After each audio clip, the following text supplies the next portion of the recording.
Hey y'all, it's me, CheesyPaninie. How are you guys doing today? In this video, I'll be drawing the prompt for day 9th of Terratober, which is your favorite NPC in a Halloween costume. My favorite NPC is none other than the Dryad.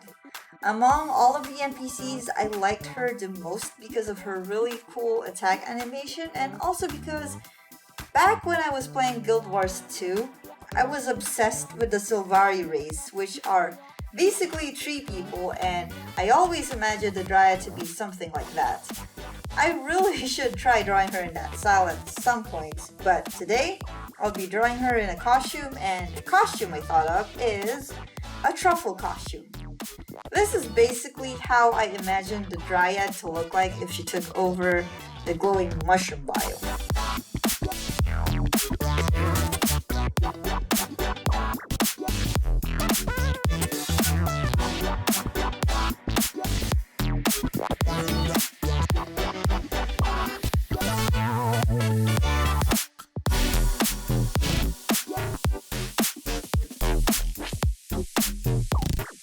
Now that I think about it, I actually tend to like nature or plant related characters a lot more than others. I'm dating a tree man for crying out loud.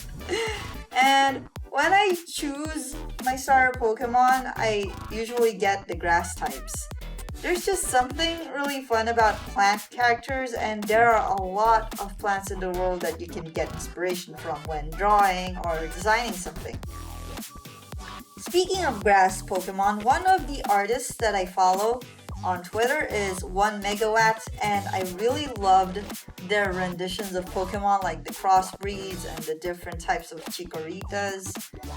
They're actually working on this story called Elias Botanicals, which includes plant-inspired creatures, and the art is amazing. I highly recommend that you check them out. Aside from this artist, I also admire Iris Compete, who is a traditional artist from the Netherlands, and her specialty is drawing nature-inspired fantasy creatures. The first time I actually heard of her was from her interview with Dan Ikas, who is an art YouTuber who makes a lot of videos about advice on how to make a living out of your art. I highly recommend his channel to people who want to pursue art professionally because I learned a lot from his videos and it gave me the confidence to try doing commissions.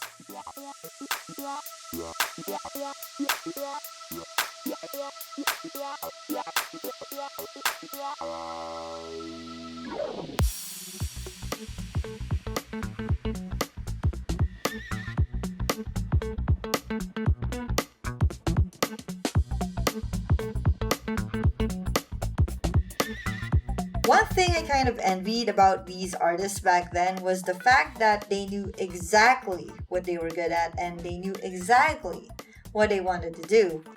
They have a niche and something they're an expert in. I've always found it hard to find the one thing I'm really good at. I've always thought of myself as a jack of all trades and a master of none for the longest time, and it was not because I don't think I can be an expert in one skill. It's because I didn't want to focus on just doing one thing.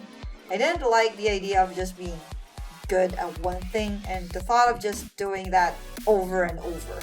I get bored really easily, and while I started this channel mainly focusing on pixel art, I would not be surprised if I suddenly change to a different media for a time. However, just recently, I had a realization. All this time, I thought that if I'm gonna be an expert at something, that's all I'm gonna do forever, when in reality, that's not really how it goes. You can choose to be an expert in something, but still enjoy doing other things and polishing other skills. If there's one thing that I learned from taking up multimedia arts back in college, you can actually improve your main skills by trying different disciplines or learning different things.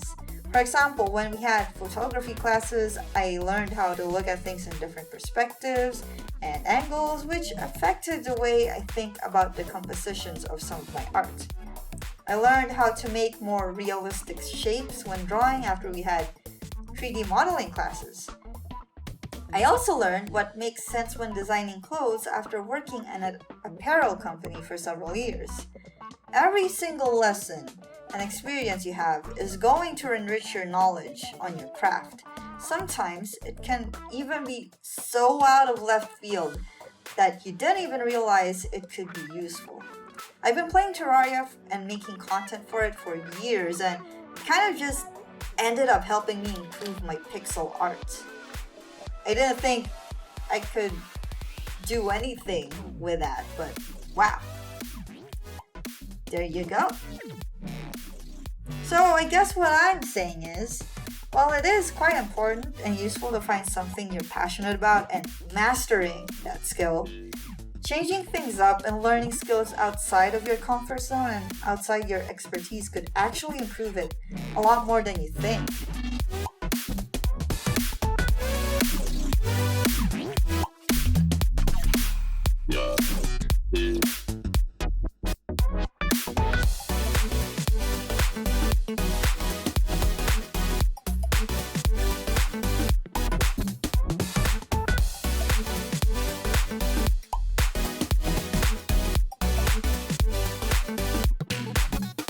So today, if you're going to ask me what I'm good at, like the one thing I can do expertly without fail, I feel like I still don't have a solid answer.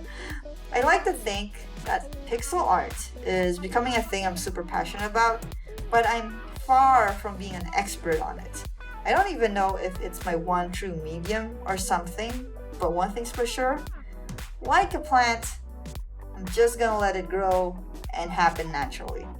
I used to be so obsessed with finding an identity for my art, like looking for an art style and whatnot, and I realized I like experimenting and doing something different all the time. And while I think a distinct art style will eventually come to me, and I figure out that there's a specific way of doing art that I like more than others, I also don't want to prevent myself from changing my mind and doing something else later on.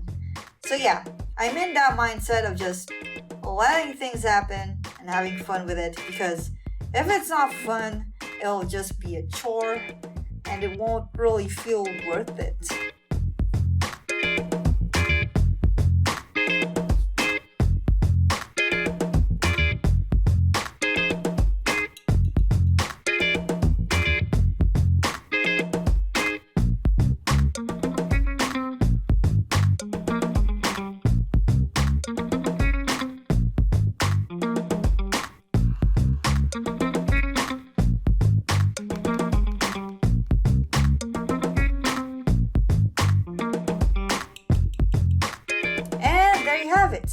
My entry for Terratober Day 9, your favorite NPC in Halloween costume. Thank you guys so much for listening to me ramble on and on again, and I've been having fun with it, and I hope you guys enjoyed it too. And if you did, please like this video, comment what you think, and subscribe for more. And if you want to support me further, check out my Patreon, Ko-fi, Redbubble, or my commissions page on my site. But for now, I'm just gonna go do my thing, and you guys do your thing, and I'll see you guys later. Take it easy, stay cheesy.